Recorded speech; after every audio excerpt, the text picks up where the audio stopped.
Hi friends, welcome back. So now let's begin our journey into digital circuits. As discussed in our previous session, we have two types of digital circuits. One combinational circuit where the current output depends only upon the current input. So whatever is input will decide what should be output. That's a current input will decide the current output. Such a system is called a combinational circuit. So there are many combinational circuits, and the most important things will be the arithmetic circuits, which will help us in performing arithmetic operations.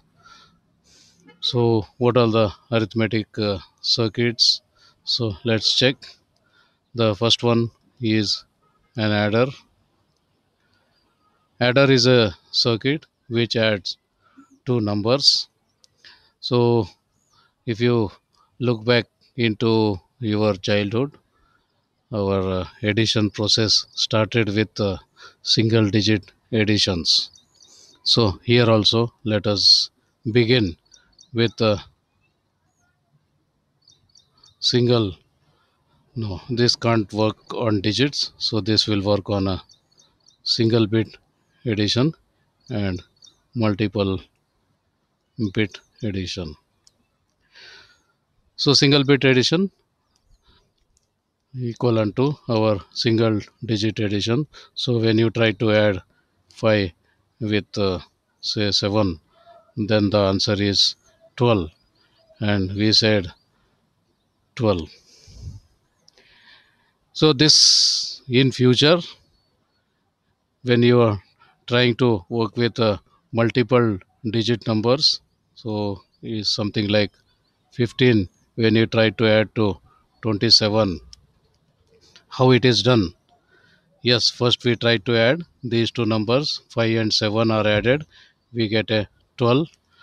12 means we write a lower digit here, and the upper digit we carry on to the next place, and then this 1 plus 2 is 3, 3 plus this carry is 1.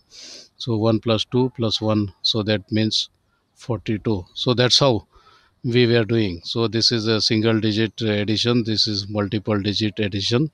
On the same grounds, we can talk about a single bit addition, which we call a half adder, and when it comes to multiple, then we say it's a full adder. Difference between half adder and full adder is this. So this the rightmost thing. When added, we need only two numbers to be added, and it generates one sum and generates one carry. But when you get into the higher positions, then always three numbers need to be added, the two numbers of the two inputs and one the carry from the previous addition. So there will be three numbers to be added. So if you call this is number A, this is number B, then in the first place A and B lower digits are added, which generates a lower digit sum and one carry, and this carry is forwarded, and then next digit of A, next digit of B, and carry of previous sum is added together, generated one carry, one sum, and another carry, if generated, will be forwarded to the next stage. So this is how we keep doing the addition. Done. Same way we work with these adders. So we are talking about half adder. So when you say half adder, then we have two 1 bit inputs, and we get two outputs. One is the sum and the other one is the carry. So when there are two inputs, there are four options. So 0 plus 0, the sum is 0, no carry generated. 0 plus 1, sum is 1, no carry generated. 1 plus 0, sum is 1, no carry generated. 1 plus 1 is 2. 2 in binary we write as 1 0. That means sum is 0, carry is 1. So that's a truth table for a half adder. Done. Now, how do you get into this? So, if you remember our lecture on gates, then you can immediately identify this combination 0110 is nothing but it is an XOR operation, or because it's a simple thing, you want sum for this combination, which you say when A is 0, B is 1, or when A is 1 and B is 0. So for these two combinations you want the sum. So A bar B or A B bar is nothing but A XOR B. And same way the carry, if you look at it, 0001 is simply a AND operation. Done. So we have a number A, we have a B, and if A and B are used and connected to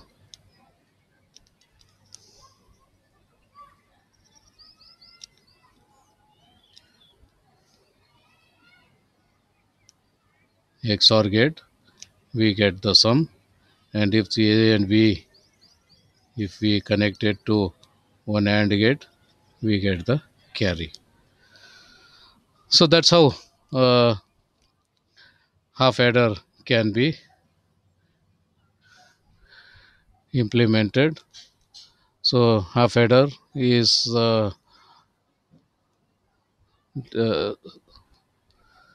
addition system required for adding the lowest order bit or least significant bits. When you want to add, uh, half adder is sufficient, but when you try to add a bigger number like 10101110, then 0 plus 0 is 0, 0 plus 1 plus 1 is 2, 2 means 0, carry 1, 1 plus 1 is 2, 2 means 0, carry 1, 1 plus 1 plus 1 is 3, 3 means 1, carry 1, so that is 1. So this is how we get a output.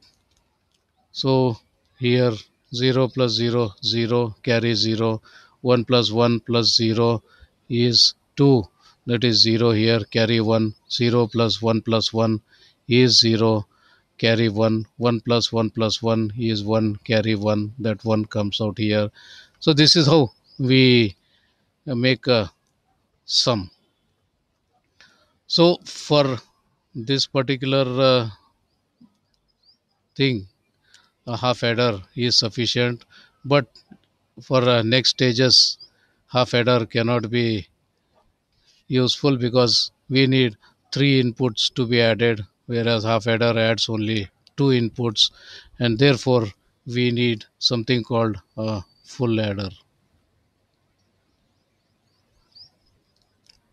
So in full adder, again we have A and B has two inputs, and then the carry in, that is the carry which is coming from previous stage, sum, and carry out, that is the carry which is generated by this sum.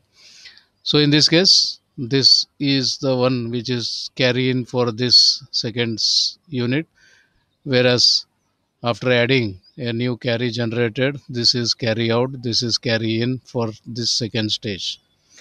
Okay, now three inputs means we have eight combinations.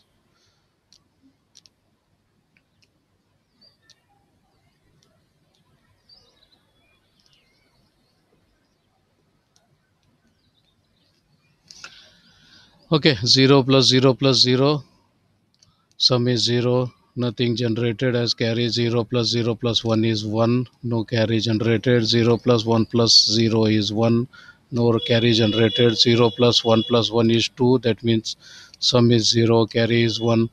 1 plus 0, sum is 1, carry is 0. 1 plus 0 plus 1, sum is 0, carry is 1. 1 plus 1, sum is 0, carry is 1. 1 plus 1, sum is 1, carry is 1. Now, this is not that simple as we thought, so we can get into K-map. So that's what we were discussing in our previous session, that the simplification part is not completed.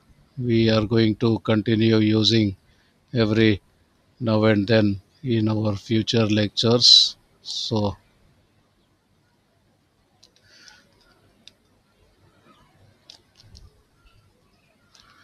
okay, for some, if you look at it, 0 1 1 0 0 1 1 0 and 1 0 0 1, 0 1 1 0 0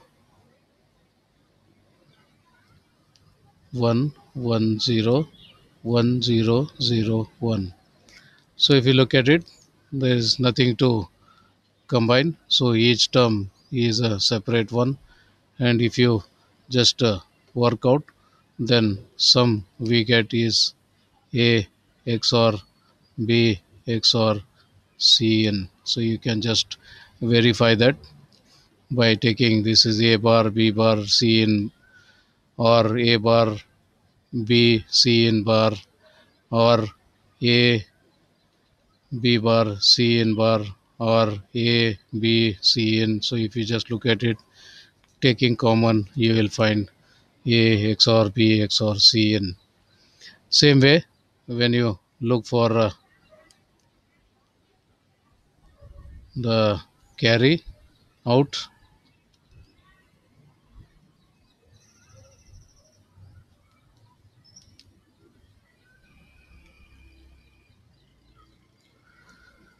so 0 0 0 1 0 1 1 1.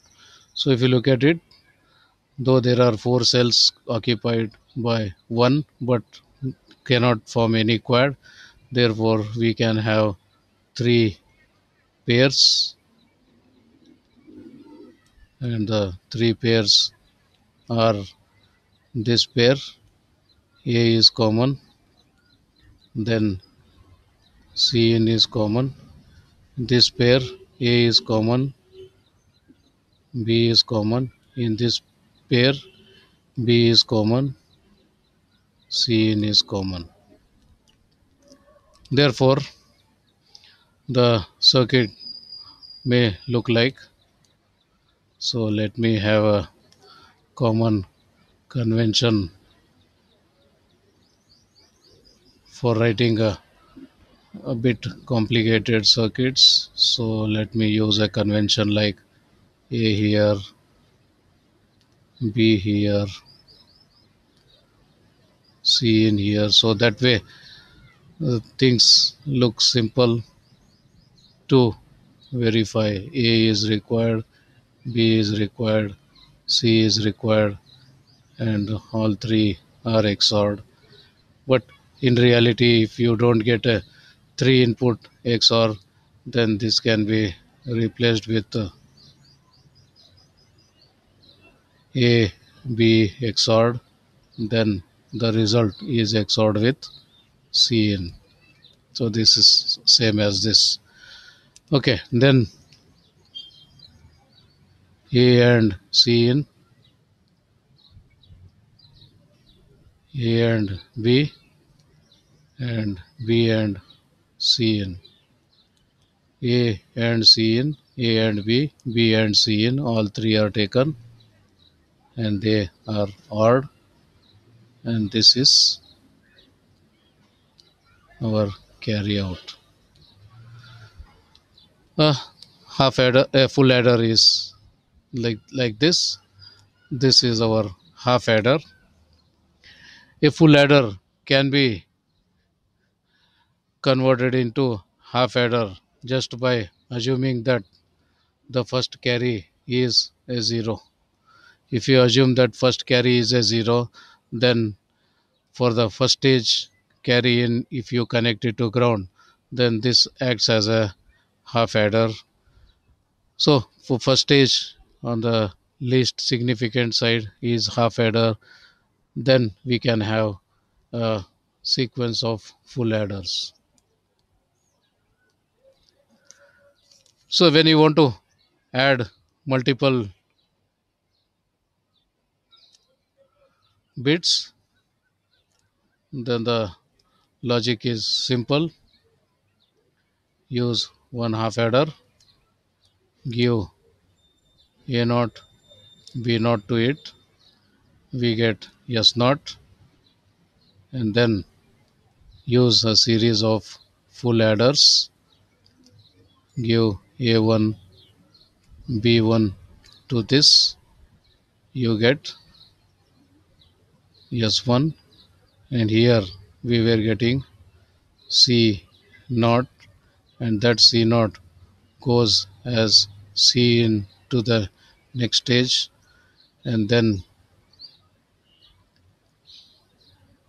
for the third position we have one more full adder, a2 b2 produces s2, and this goes here, this continues. So we can have any number of such stages, an bn, coming from an minus 1 bn minus 1 stage, and finally c out n. So s naught, s1, s2, sn, and finally c out n are the final output after adding two numbers each n plus 1 bits. Done. So that's addition, full adder, half adder, and multiple bit addition. That's how it can be taken up. Then once addition is done, next would be subtraction.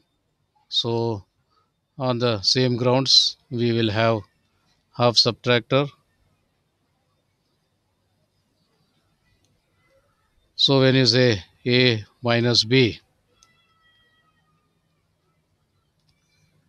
then after subtracting we get a difference, and if a is less than b, then we need to borrow from a previous stage. So there is a borrow. So 0 minus 0, difference is 0, nothing to borrow.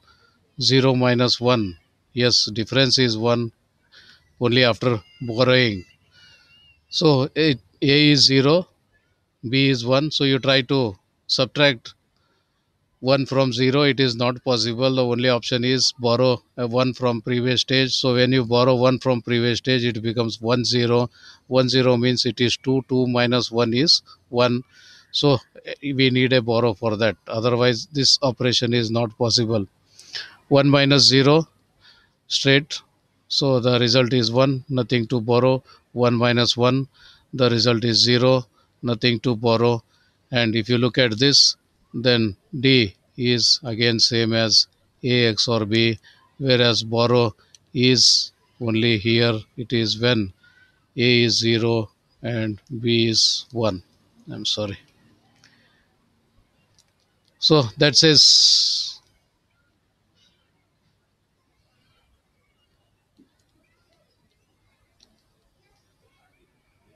difference, and A with a NOT gate, B with a direct, this will produce a borrow. So that makes A bar B. And when we need to do this multiple times, then it would be difficult to write so many NOT gates. Then let us simplify our convention and just put a bubble here which says that the input to this AND gate here is after making a NOT operation. So a bubble talks about NOT operation. So we had used bubble at the output to say that it is NAND operation. So a similar logic we apply at input also. So if you want a bar, then use a with a bubble. It means to the input of AND gate it is going a bar. Same way we can get into full subtractor and that continues. So when you talk about full subtractor, how does it look like? The full subtractor again as yes we need to think of borrow in also, then borrow in, borrow out, 8 conditions,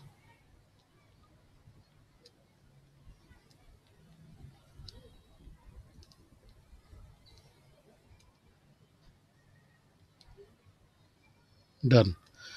0 minus 0 is 0, 0 minus 0 is 0, so nothing to borrow.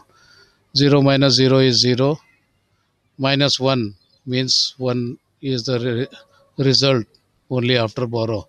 0 minus 1 is 1 with a borrow. From that you subtract 0, that means it is 1 1. 0 minus 1 is 1 with a borrow, and from that 1 you subtract, then we are left with 0, but borrow is there.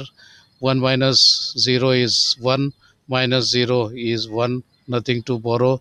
1 minus 0 is 1, so 1 minus 1 is 0, nothing to borrow. 1 minus 1 is 0, 0 minus 0 is 0, nothing to borrow. 1 minus 1 is 0, 0 minus 1 is 1, and with a borrow 1. Now putting this again, we get another combination, and if you look at it, this looks same as our sum in full adder. So the difference would be A XOR B XOR B in. Whereas for this, yes, we need to look for one K map and try to solve it.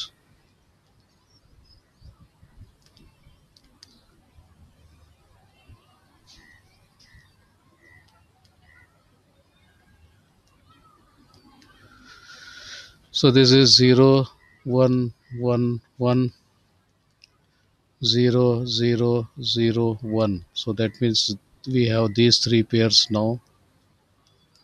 So the borrow out will be A bar borrow in,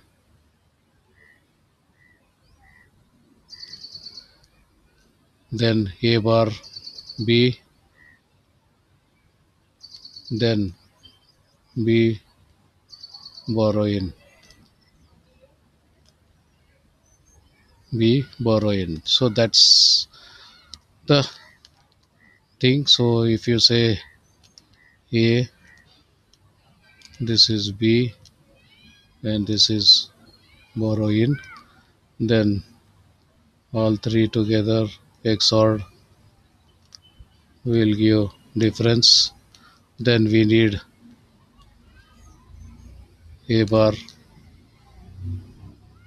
B borrow in, then we need A bar B, then we need B borrow in. All three are hard, and that's your borrow out. So that's a full subtractor, and logic same, half subtractor, then series of full subtractors.